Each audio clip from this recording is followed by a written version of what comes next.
Appelons un chat, pas de filtre, pas de langue de bois. Il existe une raison silencieuse et cachée pour laquelle tu te sens vidé, épuisé, comme si la vie t'arrachait chaque goutte d'énergie. Et ce n'est pas ce que tu crois. Ce ne sont pas les listes de tâches. Ce n'est pas le stress au travail. Ce ne sont même pas les problèmes familiaux. C'est quelque chose de plus profond, devenu un parasite silencieux dans ta vie, ta disponibilité excessive. Pense Y, tu es toujours joignable, prêt à répondre à un message, à décrocher un appel, à te présenter dès qu'on a besoin de toi. On t'a conditionné à croire que cette disponibilité permanente faisait de toi quelqu'un de respecté, aimé, valorisé. Mais devine quoi? C'est le piège parfait. La chaîne invisible qui te lie à la médiocrité émotionnelle. Être constamment accessible ne te rend pas plus fort, cela fait de toi un esclave. Plus tu es disponible, moins on te respecte.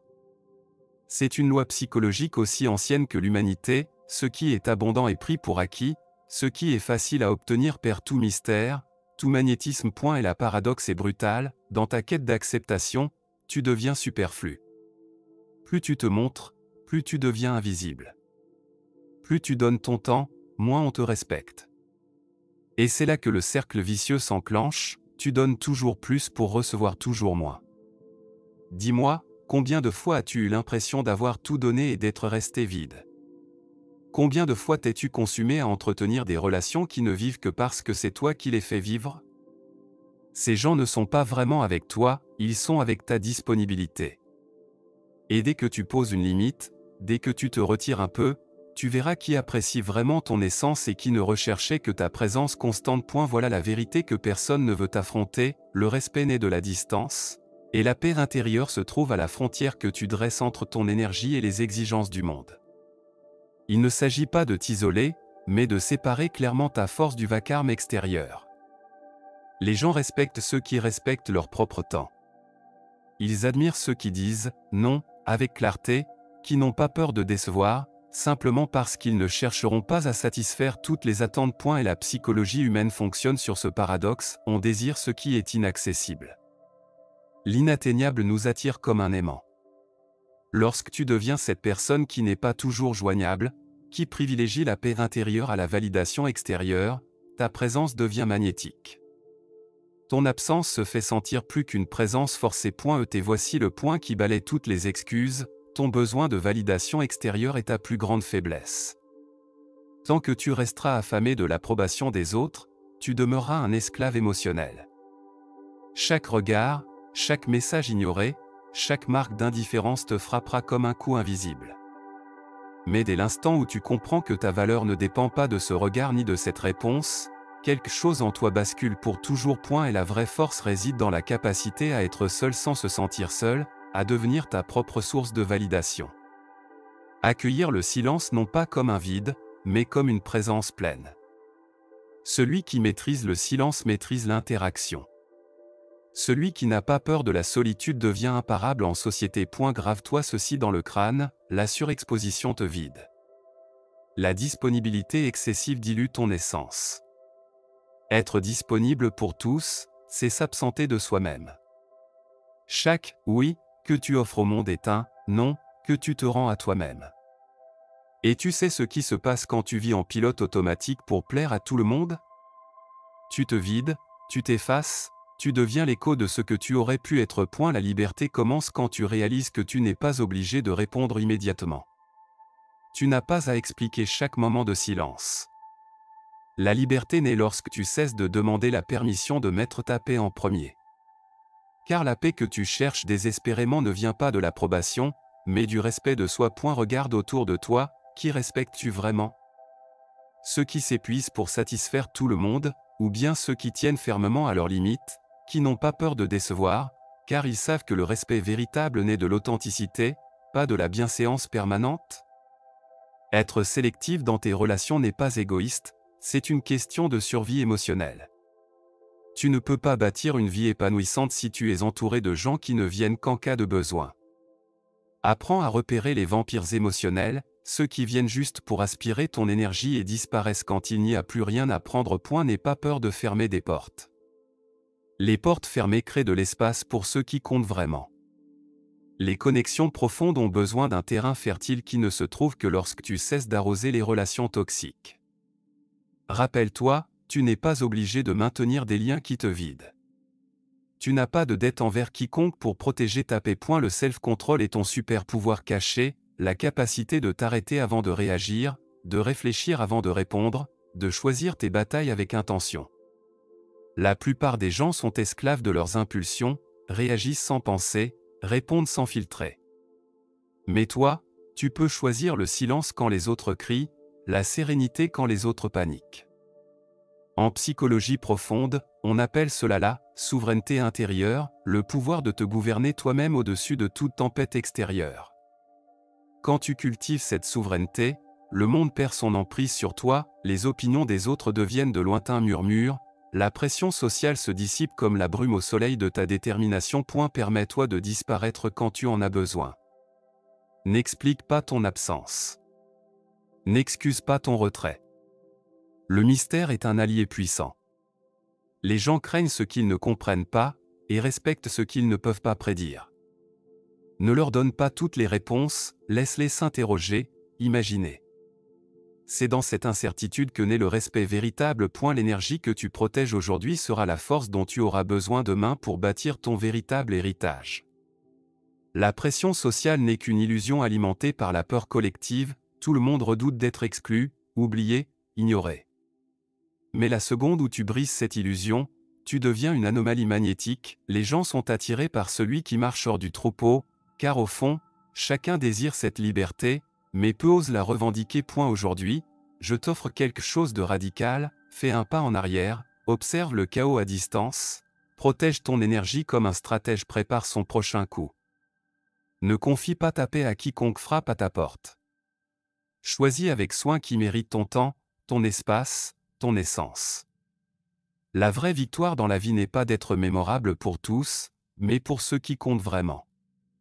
Il ne s'agit pas de remplir chaque trou dans ton agenda, mais de remplir chaque instant avec du sens. La qualité l'emporte toujours sur la quantité. Le vrai respect ne se quémande pas, il se cultive par l'intégrité. Souviens-toi, tu n'es pas une hotline émotionnelle 24 juillet. Tu es là pour te construire toi-même, pour défendre ta paix comme un trésor sacré. Car au final, seule importe l'approbation que tu te donnes à toi-même. Marche avec cette certitude, ton énergie est limitée, ton temps est fini, ta paix est sacrée. Protège-les comme un guerrier défend la dernière forteresse, car c'est dans cette protection que réside ta véritable liberté, et dans cette liberté ta force authentique. Maintenant, je te pose la question, es-tu prêt à payer le prix de ta paix, ou continueras-tu à hypothéquer ton âme pour l'approbation d'un monde qui ne sera jamais satisfait? Le choix, comme toujours, t'appartient. Et écoute bien, car nous allons plonger encore plus profondément, plus subtilement, mais en totale connexion avec ce que je viens de dire. Si nous parlions auparavant de poser des limites et de protéger ta paix, nous allons maintenant explorer quelque chose que la plupart n'atteignent jamais, la qualité de ta solitude. Je ne parle pas de la solitude comme d'une punition ou d'une conséquence du retrait.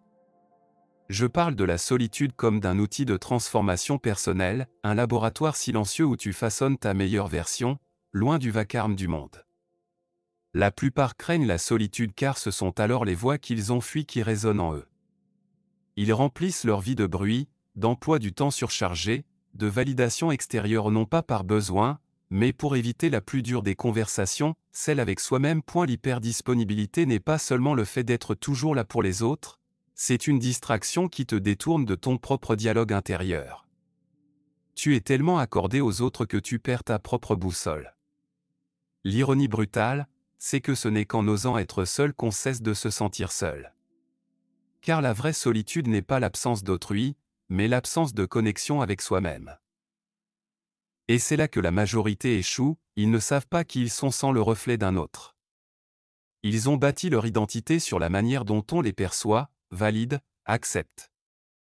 Mais dès que tu coupes ces fils et que tu t'assois seul avec tes pensées, tu découvres quelque chose d'essentiel. Si tu ne supportes pas ta propre présence, pourquoi attendrais-tu que les autres la valorisent? Regarde les êtres réellement magnétiques, ceux qui rayonnent sans proférer un mot. Ils ont appris à s'aimer en silence. Ils ont transformé la solitude en sanctuaire, pas en prison. Ils n'ont pas besoin de validation extérieure, car ils se sont déjà validés eux-mêmes. Ils n'aspirent pas à la compagnie constante, car leur équilibre intérieur leur suffit. Et voici l'une des clés les plus puissantes de ce chemin, en devenant stratégiquement inaccessible, tu accèdes pleinement à toi-même. Tu échanges les conversations superficielles contre la réflexion profonde, la validation éphémère contre la conscience authentique. Tu deviens inébranlable non pas parce que le monde est meilleur, mais parce que tu le es devenu. Mais il y a encore tant à dire. Au fur et à mesure que tu poursuis ce chemin, tu remarques quelque chose, personne ne te l'explique, mais ton silence devient un filtre naturel. Sans un mot, les gens te montrent leur vrai visage. Ceux qui ne venaient que par commodité partent, et ceux qui apprécient réellement ton essence restent. C'est brutal, presque poétique, ta simple absence dévoile les véritables intentions de ton entourage. Comprends-tu ce que cela signifie ? Que tu cesses de gaspiller ton temps et ton énergie dans des relations vouées à l'échec. Car ce n'est plus toi qui cherches, c'est le monde qui te cherche. Et pas parce que tu m'en dis de l'attention, mais parce que ton énergie est devenue si rare et authentique qu'elle attire sans effort. Cependant, il y a encore une couche que tu dois comprendre, l'anticipation de la valeur. Quand on n'a pas un accès immédiat à toi, on commence à construire dans sa tête une image de ta valeur. Cette image grandit avec le temps. L'attente nourrit l'imagination, et l'imagination crée le respect. Ce qui est rare se désire, ce qui est réservé se révère. Ce n'est pas une théorie creuse, c'est de la psychologie pure. Pense à ce que tu désires profondément, c'est presque toujours quelque chose qui se situe juste au-delà de ta portée, qui exige du temps, de la patience, un effort. Et quand tu l'obtiens enfin, que fais-tu ? Tu l'estimes davantage. Applique cela à toi, si tu n'es pas disponible à chaque seconde, si tu protèges ton espace, si tu choisis sagement où et quand te montrer, ta valeur augmente aux yeux des autres, mais surtout au tien. Et maintenant vient quelque chose que peu osent t'embrasser. Tu dois apprendre à savourer l'art de l'attente. Pas seulement faire attendre les autres, mais profiter toi-même du délai pour obtenir récompense, vraie connexion et opportunité réelle. Car quand on court après tout ce qui scintille, on passe à côté de ce qui brille vraiment. La patience n'est pas seulement une force, c'est une stratégie. Les meilleures choses de la vie ne vont pas au plus rapide, mais à celui qui attend le moment parfait. Et la patience alliée à la sélectivité est une véritable dynamite. Il ne s'agit pas de fermer toutes les portes, mais d'en ouvrir seulement celles qui mènent à quelque chose de significatif. Et crois-moi, ce simple changement de perspective transforme ta relation au monde, tu passes de réactif, vivant au gré des demandes externes, à proactif, établissant ton propre rythme. Et la véritable autonomie émotionnelle ne consiste pas à ne dépendre de personne, mais à ne dépendre de personne pour sa paix. Il y a une nuance immense entre ne pas avoir besoin de l'autre et ne pas en être dépendant. Bien sûr, la connexion humaine importe, mais elle n'est saine que lorsqu'elle naît de la liberté, non du besoin. Et la liberté existe uniquement si tu es prêt à abandonner les liens superficiels pour accueillir la profondeur. Alors pose-toi cette question sans pitié, combien de tes relations aujourd'hui ne subsistent que parce que tu es toujours disponible ? Combien resterait si tu ne répondais pas sur le champ, si tu faisais passer ton temps, ton espace, ton énergie en premier ? La réponse risque d'être inconfortable et c'est tant mieux, cet inconfort est la porte du vrai changement. Et ne pas être accessible à tout le monde ne fait pas de toi une personne froide, mais une personne consciente. Tu diriges ton énergie vers les gens, projets et expériences qui méritent vraiment ton investissement. Car ton énergie est limitée, la gaspiller est un luxe que tu ne peux t'offrir si tu veux bâtir une vie authentique, pleine et véritablement libre. Mon défi pour toi, commence dès aujourd'hui au pas demain. À retirer tes pièces du plateau du bruit de façon stratégique. Laisse les gens sentir ton absence. Laisse le monde percevoir l'espace que tu crées en te plaçant toi-même en priorité. Car c'est ainsi seulement que tu découvriras une vérité simple mais puissante, le silence n'est pas vide, il est rempli de réponses. Et lorsque tu embrasseras cette vérité, que tu la ressentiras dans chaque choix, dans chaque relation à entretenir ou à laisser partir, tu verras le jeu changer du tout au tout. Tu réaliseras que tu n'as pas besoin d'être partout pour être inoubliable. tu n'as pas besoin d'être constamment présent pour inspirer un profond respect. Au final, la véritable présence ne se mesure pas à la quantité, mais à la qualité. Alors dis-moi, es-tu prêt à faire de ton silence ta arme la plus puissante? Es-tu prêt à laisser ton absence parler plus fort que ta présence? Car une fois que tu auras franchi ce seuil, je te promets que tu ne regarderas jamais en arrière. Et je te garantis que le monde ne te regardera plus jamais de la même manière. Mais attends, ne pars pas encore, car il reste une dernière couche à comprendre si tu veux vraiment maîtriser ce jeu invisible, le lien entre ton énergie et ton identité perçue.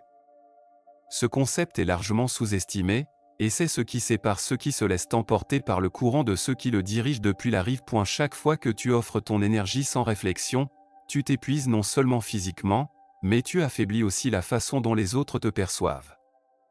Ce que tu projettes ne se limite pas à tes mots ou à tes actes, c'est la qualité de ton énergie et la direction que tu lui donnes.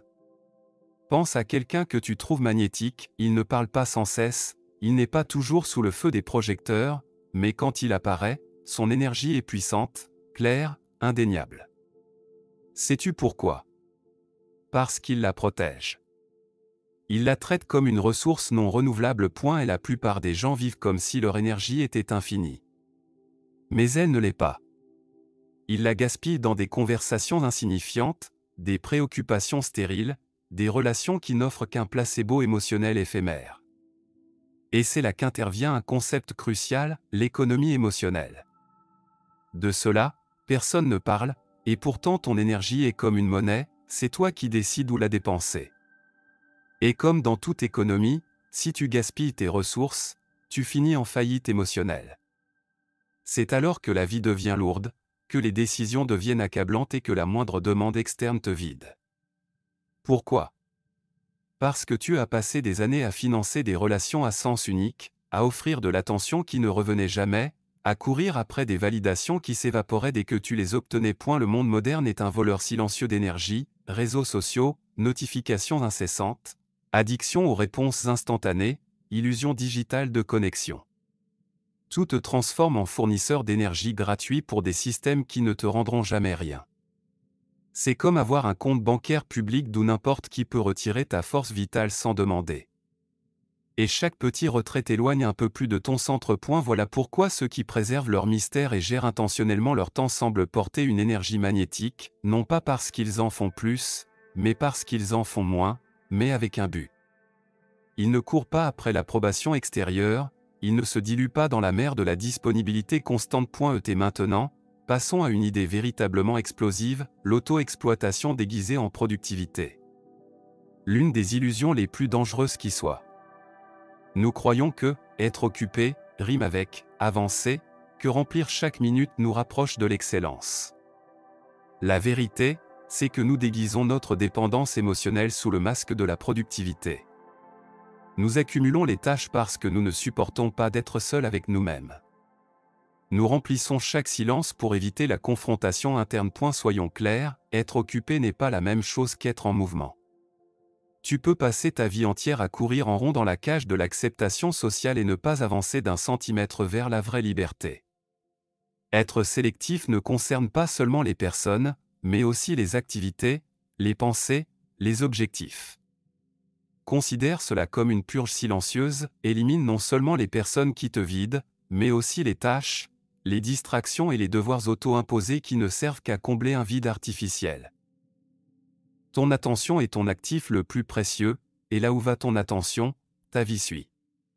Il ne s'agit pas de bâtir une vie dépourvue de stimulation, mais une vie pleine de sens, des relations qui nourrissent, des projets qui allument ta passion, des moments qui ont de la valeur sans avoir besoin d'être partagés. Une vie de silence qui parle plus fort que 1000 conversations vaines. Maintenant, explorons quelque chose d'encore plus profond, l'autonomie narrative. Ce concept est essentiel, sortir de l'histoire que d'autres ont écrite pour toi.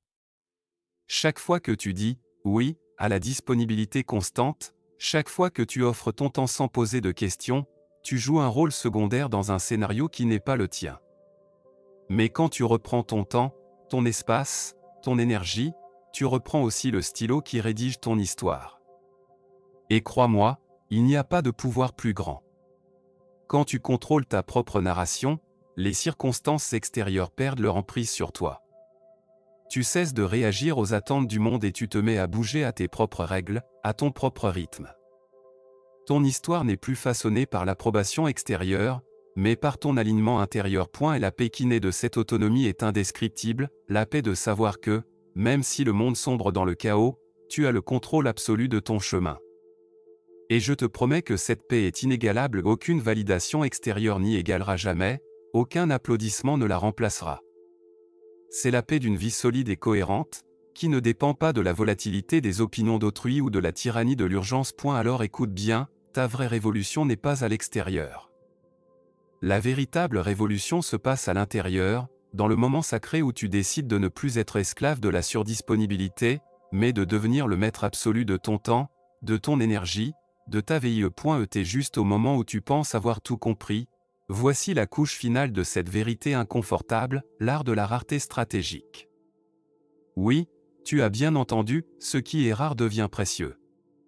Mais il ne s'agit pas de simuler la rareté avec des tactiques manipulatrices bon marché, mais de devenir si complet en toi-même que tu deviens naturellement sélectif avec ton énergie. Ton temps ne doit pas paraître rare comme un spectacle, il doit être véritablement réservé à ce qui compte.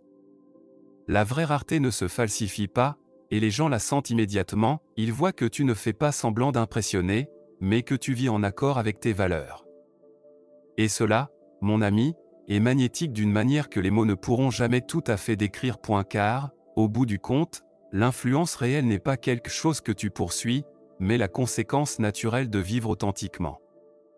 Permets-moi de conclure avec un exemple puissant, pense aux grands penseurs, aux leaders silencieux, aux créateurs qui ont changé le monde. Aucun d'eux n'a supplié pour attirer l'attention, aucun n'a tenu son agenda ouvert à tout le monde. Leur temps était précieux et leurs apparitions étaient rares. Mais quand ils apparaissaient, ils laissaient une empreinte indélébile. Et ce n'était pas parce qu'ils criaient plus fort que les autres, mais parce qu'ils ne parlaient que lorsqu'ils avaient vraiment quelque chose à dire. Voici la dernière pièce du puzzle, ta valeur ne se mesure pas au nombre de fois où tu te présentes, mais à l'impact que tu laisses lorsque tu le fais. La surexposition t'épuise, la bonne dose de mystère, l'absence bien calculée, la présence délibérée crée une image inoubliable. Comme l'écho d'une grande phrase, il n'a pas besoin d'être répété 1000 fois pour rester gravé dans les mémoires. Maintenant, je veux te laisser avec une réflexion finale, quelque chose que tu n'as peut-être jamais considéré, ta vie entière est ta signature. Chaque choix que tu fais, chaque limite que tu protèges, chaque silence que tu embrasses, chaque « non » que tu prononces, laisse une trace. Tout parle de toi, même ton silence. Maintenant, ferme les yeux un instant et imagine que tu disparaisses complètement aujourd'hui, quel écho laisserais-tu derrière toi? Serais-tu évoqué pour le bruit que tu as fait, ou pour la profondeur de ta présence? La réponse à cette question définit non seulement ton influence, mais ton héritage tout entier. C'est pourquoi, si cette vidéo a éveillé quelque chose en toi, si ce que tu as entendu a résonné comme un tonnerre silencieux, je t'invite à passer à l'action, pas seulement à la réflexion. Commence dès aujourd'hui, pas demain. Fixe de vraies limites, protège ton énergie comme si c'était une force sacrée, retire tes pions du jeu du bruit et commence à jouer selon tes propres règles. Si tu es arrivé jusqu'ici, je sais qu'une étincelle brille en toi, prête à ne pas s'éteindre. Laisse-la dans les commentaires. Notre code secret entre initiés, mon silence sera mon pouvoir. Que ce soit notre marque discrète, notre signal que tu n'es pas de la foule perdue dans le vacarme, mais de ces rares élus qui ont décidé de reprendre le contrôle. Bien sûr, si tu veux continuer à plonger dans ces vérités inconfortables, dans ces chemins cachés vers une vie plus libre, plus profonde, plus authentique, abonne-toi. Pas pour gonfler des chiffres creux, mais pour ne pas manquer les prochaines pièces de ce puzzle que nous assemblons ensemble. Car ici, nous ne sommes pas là pour alimenter le bruit, mais pour forger un silence qui résonnera pendant des années. Avant que tu ne partes, laisse-moi te poser une dernière question, pas un simple « au revoir », mais une interrogation capable de tout changer si tu la laisses germer en toi. Que se passerait-il si demain le monde t'oubliait complètement? Continuerais-tu à avancer avec la même détermination? Laisse cette question te travailler intérieurement, ressens le vertige qu'elle provoque, et quand la réponse viendra, ne la prononce pas à voix haute, garde-la en toi comme une arme silencieuse. Car rappelle-toi, l'arme la plus puissante n'est pas celle qui est exposée, mais celle qui est dissimulée, attendant le moment propice pour se déchaîner. Nous nous reverrons dans la prochaine vidéo, ou peut-être ne me verras-tu pas, mais tu ressentiras mon écho. Car le véritable impact ne disparaît pas avec l'absence, il se multiplie. Et si cela t'a parlé, abonne-toi, active la clochette et partage avec quelqu'un qui a vraiment besoin de l'entendre. Éveillons-nous ensemble.